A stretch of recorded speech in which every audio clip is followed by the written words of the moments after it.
Hello there. I just woke up a little bit ago, and I have my Benzo chart on the computer. For whatever reason, I can't minimize the camera function on this computer and just look at the Benzo chart. But I looked at it, and I've fallen into a pattern of yo-yoing and updosing over the last 12 days because of emotional conflicts and appointments I've had to go to. And the two together it's not mixed very well. But yeah, I don't have it printed out on a piece of paper, and I can't switch it to tell you the actual doses. But like one day in there, I did as much as 2 1/4 when I had a family member messing with me. My taper is supposed to be a quarter, so that's 5 times what I'm supposed to be taking. And the day of the dentist, I took like a milligram and a half. And then I was trying to drop it back down, and like I said, basically it's a pattern that I've fallen into in the last 12 days to 2 weeks of like updosing, trying to bring it back down, and updosing when I have um, extra stress and hard things to deal with. And I think that's why I feel so sick. Like right now, I feel like I don't know what's wrong with me, but yeah, my stomach feels freaking horrible, and I feel terrible. And I don't want to get out of bed and feed the cats and go about my business. And yes, these are earplugs. I wake up in the morning to Mrs. Brontosaurus stamping around up there, so I put in earplugs when I wake up in the morning. It's a sad existence, let me tell you. But yeah, today I should say last night, I took a quarter to go to sleep at about 4:30 a.m. So I've really only taken a quarter today. So today will probably be about suffering and lots of it. Uh, it's 11:48 right now. I've been laying in bed for about 2 hours. I don't want to get up. I feel sicker than hell, and really a little bit scared about the way I feel. It's because it's a lot to fucking handle. I mean, I feel awful, and yeah. So I guess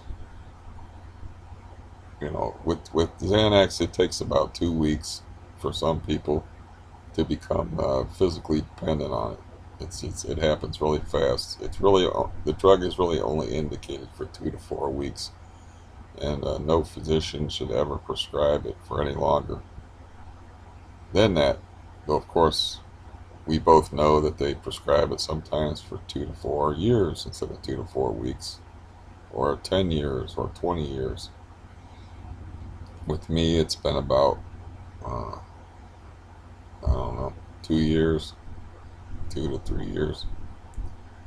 So yeah, life sort of just keeps kicking me in the ass. It makes it hard to deal with the withdrawal and the stress associated with it, uh, and all the other stuff that just dumps on top of you. And I got the CRPS too, but you know, those are reasons, but they could also be viewed as excuses.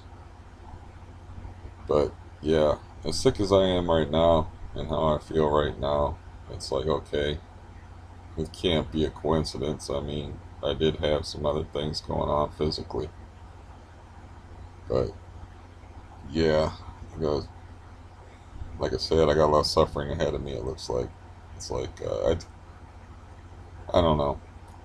I haven't quite figured out how to deal with family and social pressures and CRPS and the trouble I got with walking and conflict with doctors and problems with my living situation and all that all at the same time, and manage the benzo taper. I just haven't figured it out yet. I mean, I guess the alternative is I could just go into places a wreck, you know. I don't know. I don't see where a nervous breakdown is going to help matters. I can't picture going into the dentist and withdrawal to where you're like, you got that edgy withdrawal and you have to go to the dentist. I mean, I just can't picture that. So just that's why I updose around going to the dentist. I'm trying to work out uh, my emotional issues um, with family. I'm trying to do the best I can with that because that will help greatly. I'm still afraid. I'm afraid of like people, like because they do so much damage, and so I'm like afraid of people. Even the people in my life, it's like just don't want to be uh, messed with and wrecked physically. That's part of the CRPS. That I think is amplified by the Benzo situation. But yeah, that's my Benzo report. Is like it's not. This is not good. And the bad part is like I have an MRI scheduled for Tuesday. So I guess what I have to do is suffer and take very little Xanax until Tuesday. Then take a little bump or a little extra just to get me through the stress going to my appointment. I don't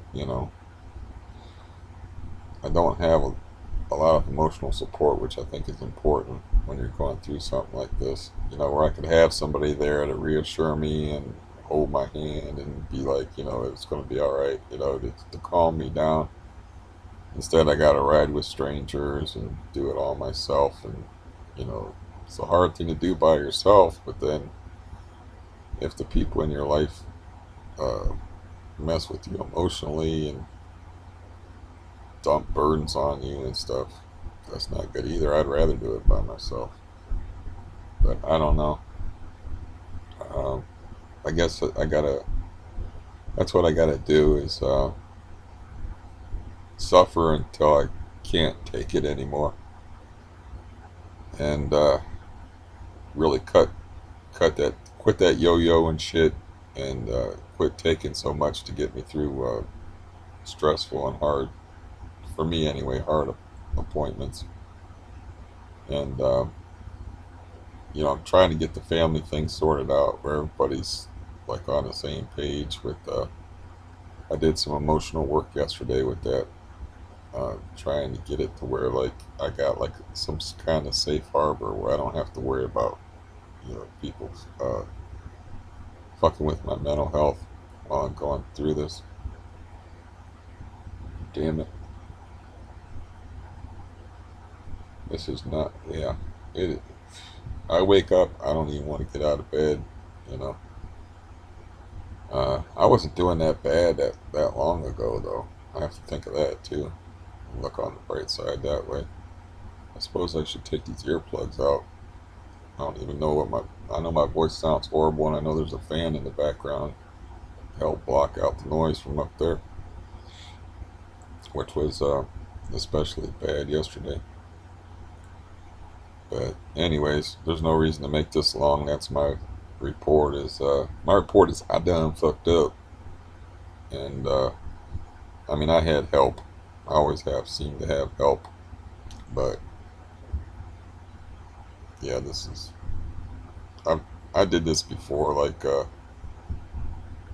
back in April, way back in April, when I had a serious stressful appointment where I was getting a necrotic tooth removed, where I updosed and then it kindled me some.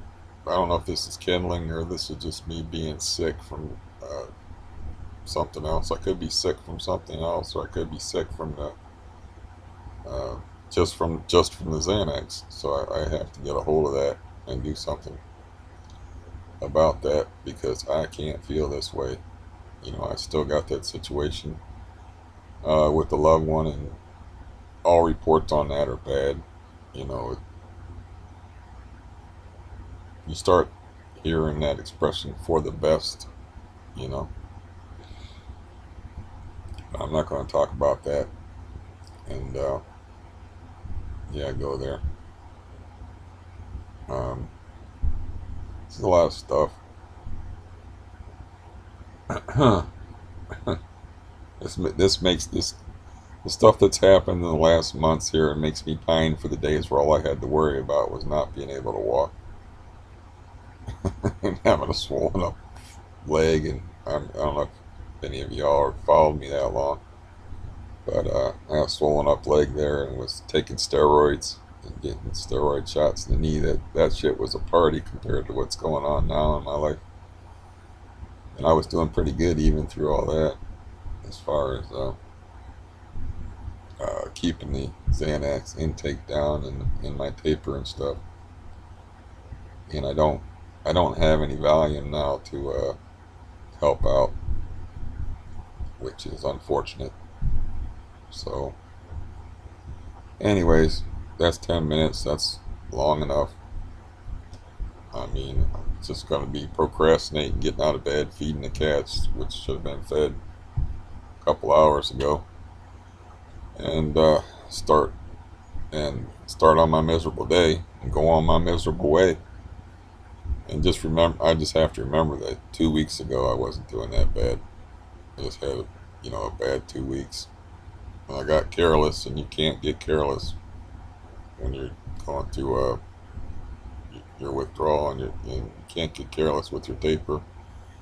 And I got careless, and this is the result. It is what it is. And I'll be back. Talk to y'all later.